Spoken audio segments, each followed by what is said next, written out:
ಕಾರಣವೆಂಬುದಿದೆ ಸ್ವಾಮಿ. ಏರಿ ಬರುವಂತಹ ದಂಡಿಗೆ ಇಲ್ಲ, ಜೊತೆಯಾಗಿ ಬರುತ್ತಿರುವಂತಹ ಸಖಿಯರು ಇಂದು ಕಾಣಿಸುತ್ತಾ ಇಲ್ಲ.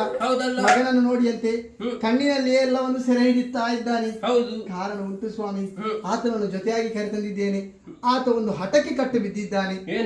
ಆತನದ್ದು ಸಾಮಾನ್ಯವಾಗಿ ಪ್ರಾಯದ ಆತನ ದೋಷ ಅಲ್ಲ, ಪ್ರಾಯದ ದೋಷ. ಪ್ರಾಯ ಪ್ರಬುದ್ಧನಾಗಿ ಬೆಳೆದು ನಿಂತಿದ್ದಾನೆ ಮಗನಾದಂತಹ ಮನ್ಮಥ. ಪ್ರಾಯ ಪ್ರಬುದ್ಧರಾಗಿ ಬೆಳೆದು ನಿಂತಹ ಮಕ್ಕಳಿಗೆ ಆ ಕಾಲದಲ್ಲಿ ಮದುವೆ ಮಾಡಿಸಬೇಕಾದದ್ದು ಹೆತ್ತವರ ಆದ್ಯ ಕರ್ತವ್ಯ ಸ್ವಾಮಿ. ಹಾಗಾಗಿ ನಿಮ್ಮ ಹೊಣೆಗಾರಿಕೆಯನ್ನು ತಿಳಿಸುವುದಕ್ಕಾಗಿ ಬಂದಿದ್ದೇನೆ. ತಡ ಮಾಡದಿರಿ, ಆದಷ್ಟು ಬೇಗ ಆತನಿಗೆ ಒಂದು ಚದುರೆಯನ್ನು ಹುಡುಕಿ ಮದುವೆ ಮಾಡಿಸಿ ಸ್ವಾಮಿ. ನಿಶ್ಚಿಂತಲಾಗು.